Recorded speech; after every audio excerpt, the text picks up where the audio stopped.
System Shock 2 wasn't originally going to be a sequel, which probably shows given the brevity of this final level. Given the gauntlet that's traveled through and destroying the many, Shodan's realm and confrontation feel more like a coda than a climax. Aside of the threat, you don't really learn anything in this chapter, so as far as story goes, it's just a straightforward threat extended, threat met situation, with a little wandering the maze and a few token assassins about. Far more significant is the ending, when our hero calls back the escape pods to let them know the threat has been eliminated, and we discover that Rebecca has been taken over by Shodan. Tommy and Rebecca had been trying to get to that pod for a number of levels before they finally depart, after Shodan has full access to the ship. So the question of how this happened naturally emerges. It's possible that this was a last-minute change, as we find out that Rebecca was bitten by a spider and began feeling very sick. It might have been the original intent that the many would survive in her instead of Shodan. Ken Levine has gone on record stating that the ending that he wrote was not the ending that they got, and they had to alter parts of the story to try to fit it all together.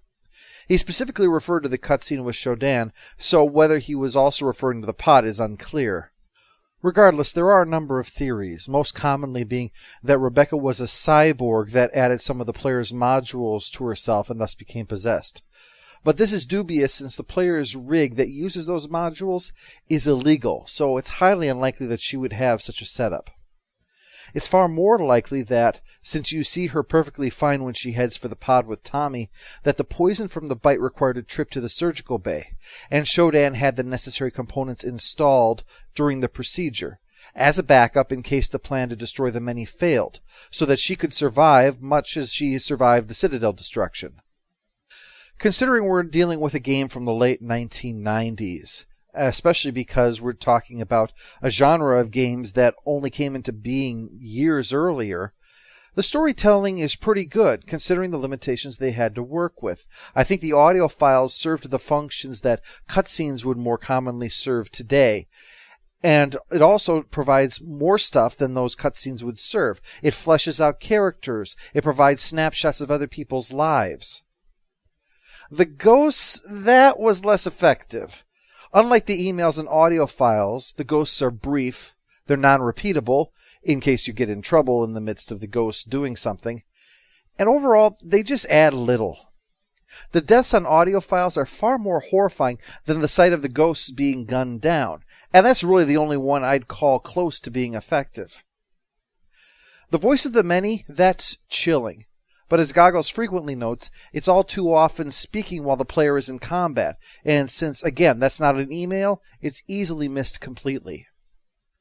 From a story standpoint, I think it works quite well. Especially later on, you learn that your actions are affecting those who still survive, to help the feeling of immersion that is so important. If I had any complaint on it, it is those few plot holes that I had previously mentioned, and that there was never any sense of choice throughout the game. You are very much on rails, narratively speaking. While this can be put down to limitations of the time, as I've said before, its contemporary, Sentient, was notable for, in fact, losing the player due to having too much freedom being offered.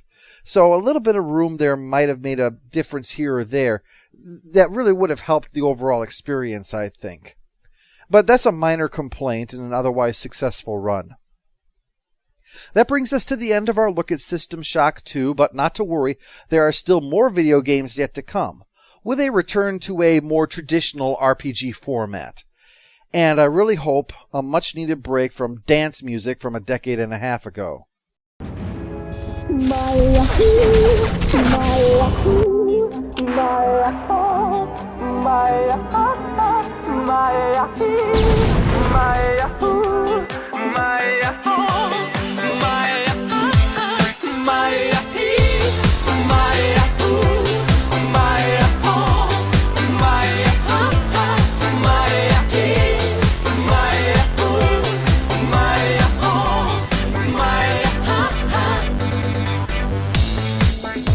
Alo?